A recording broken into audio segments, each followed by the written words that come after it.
August মাসের 9 তারিখ আর.জি. কর মেডিকেল কলেজ হাসপাতালের 4 তলার সেমিনার হল থেকে উদ্ধার হয়েছিল একজন মহিলা চিকিৎসকের নিথর দেহ। প্রাথমিক তদন্তে জানা গিয়েছিল ওই মহিলা চিকিৎসককে নির্মমভাবে ধর্ষণ ও হত্যা করা হয়েছিল। কেটে গিয়েছে অনেকগুলো দিন, তবে এখনও পর্যন্ত কাটেনি সেই আর.জি. করের নির্মম ধর্ষণ ও হত্যাকাণ্ডের রেশ। এরই মধ্যে দক্ষিণ 24 পরগনা জেলার কুলতলিতে নাবালিকা ছাত্রীর দেহ উদ্ধার, যার জেরেই রীতিমতো উত্তাল গোটা বাংলা। এবং এই ধরনের ঘটনাগুলিরই প্রতিবাদ জানাতে 6 অক্টোবর উত্তর 24 পরগনা জেলার দত্তপুকুর প্রশান্তি সভাগৃহে দত্তপুকুর তিলোত্তমা জাগরণ মঞ্চের আয়োজনে অনুষ্ঠিত হয় সুচেতনা কর্মসূচি।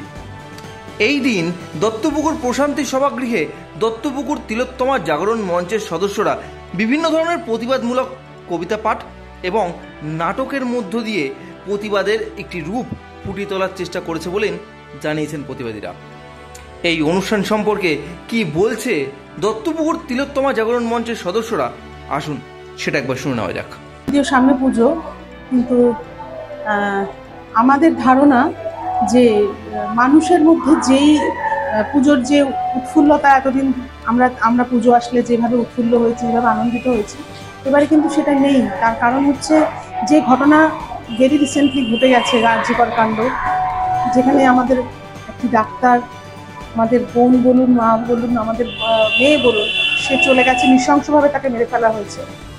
এবং তারপরেও চলছে, এই ঘটনা চলছে।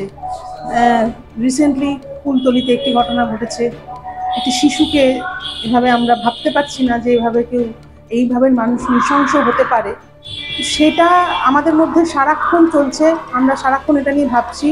সেই জন্য আমরা একটা ছোট্ট সেমিনারের আয়োজন করেছি, যেখানে আমরা মানুষকে ডেকেছি এবং 4 জন বক্তা আছে আজকে আমাদের মধ্যে। একজন আইনজীবী, একজন মনোবিদ, একজন ডাক্তার এবং একজন প্রফেসর। তারা আমাদের দেওয়া কিছু প্রশ্নের বা আমাদের দেওয়া কিছু টপিকের ওপর বলেছেন, এবং আমরা সেখানে যারা এখানে উপস্থিত আছে তাদেরকে আমরা বলেছিলাম যে আপনারা এটা থেকে প্রশ্ন বার করুন। সেই উত্তরও এখন আমরা প্রশ্ন বার করেছি, অনেকেই তাদের নিজেদের ব্যক্তিগত প্রশ্ন এখানে করেছেন। আমরা এবার ওনাদের কাছে আবার এই প্রশ্নগুলো রাখবো, ওনারা ওনাদের মতো করে এটাকে ব্যাখ্যা করবেন। একেবারেই এই মঞ্চ থেকে একটা প্রতিবাদ নাটিকা দেখা গেল। হ্যাঁ, বিষয়টা কিসের উপর বা কি দেখাতে চাইছেন? বিষয়টা হচ্ছে আমাদের এখনকার সমাজ ব্যবস্থা, এখনের সমাজের যে পরিস্থিতি, আমাদের যে গুণ ধরা সমাজ, সেটাকে দেখাতে চেয়েছি। আমরা দেখাতে চেয়েছি যে শুধুমাত্র জাস্টিস বা একটা জাস্টিসের আশ্বাস দেওয়া হচ্ছে, কিন্তু সেটা তো আমরা ফলপ্রসূ হতে দেখতে পাচ্ছি না।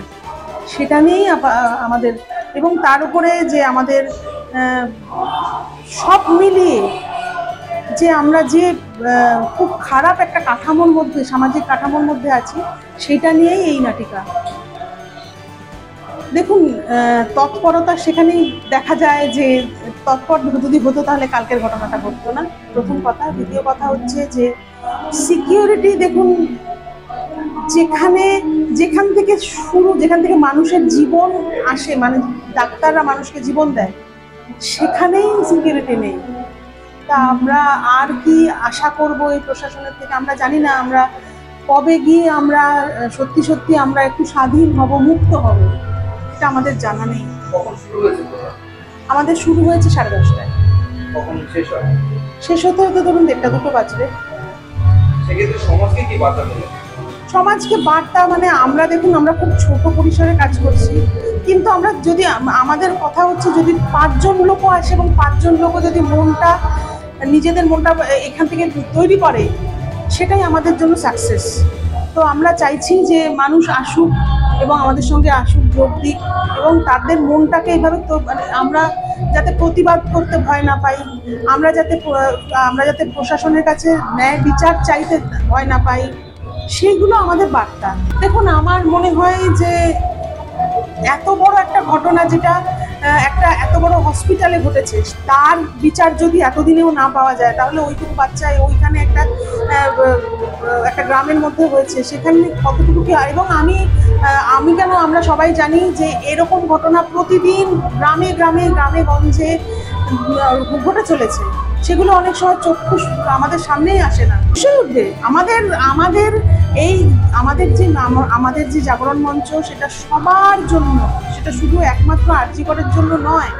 সেই বার্তাই আমরা সবাইকে দিতে চাই যে এটা শুধু এই একটি বিষয়ের জন্য নয়, আমাদের এই জাগরণ মঞ্চ সবার জন্য, সবার বিচার চেয়ে, শুধু নারীদের নয়, পুরুষেরও বিচার চেয়ে।